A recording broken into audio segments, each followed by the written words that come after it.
আমার বাবা মারা গেছে তার জন্য। কতদিন আগে মারা গেছে? 6 দিন আগে। লেখাপড়া করতে চাও? হ্যাঁ। কোন ক্লাসে পড়ো? 6 এ। 6 এ? লেখাপড়া করতে চাও আরো? হ্যাঁ। তোমার মা বেঁচে নেই?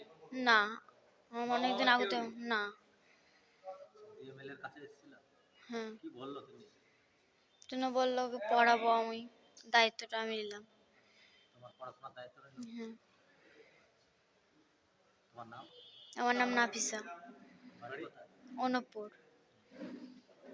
একটু বাচ্চা তো। বাবা কতদিন আগে মারা গেল? 6 দিন হইল। তাহলে এখন তো এতিম? এতিম কেউই নাই আর। কেউ নাই? না। তাহলে তো লেখাপড়া করছে? হ্যাঁ, 6 এ পড়েছে। লেখাপড়ার এবং এর দায়িত্ব এখন বর্তমানে কে নিল? এমবি নিল, বাইরান নিল। এমএলএ? হ্যাঁ। যতদিন লেখাপড়া করবে করাবেন কি লেখাপড়া? হ্যাঁ, করাইতে হবে। কি বলতে চাইছেন? এই যে দায়িত্ব নিল একটা এমএলএ সাহেব, কি বলতে চাইছেন? কি বলবো এখন, কি খাওয়াবো ছেলে পেলাকে এটাই এখন বলতে চাই। বাচ্চাদেরকে আমাদের কেউ নাই, বাচ্চাদেরকে খাওয়াবো কি এখন আমি? হ্যাঁ। কতটা ভালো লাগছে আপনাকে দায়িত্ব নিয়েছেন? খুশি লাগছে আমাকে দায়িত্ব নিলে। কি বলবেন? নাফিসা এমএলএ সাহেবকে আমি বলেছিলাম, এমএলএ সাহেব বলে আমাকে কি জাহানারা দিয়ে আনিও, আমি ওনার ভারপ্রাপ্ত নিব, আমি ওনাকে স্কুলে পড়াশোনা করব। আপনার প্রতিবেশী? হ্যাঁ, প্রতিবেশী, আমার বাড়ির পাশে। এর বাবা কতদিন আগে মারা গেছে? এই 6 দিন হলো মারা গেছে।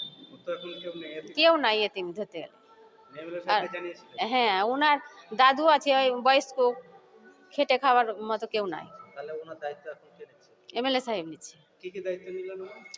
এখন যতদিন আর বিয়ে হচ্ছে না ততদিন এখন এমএলএ সাহেব পড়াবে, যতদূর করতে চাইবে, যতদূর পড়তে চাইবে এখন পড়বে। পুরো দায়িত্ব এমএলএ সাহেব নিলে। কি বলতে চাইছেন এমএলএ সাহেবকে? এটা আমাদের আনন্দিত, গর্ব আমাদের। বাইরন বিশ্বাস নিজে দায়িত্ব নিলে একটা অনাথ বাচ্চার। আমার নাম জাহানারা বিবি, আমি পঞ্চায়েত সমিতি মেম্বার, কর্মাধ্যক্ষ জাহানারা।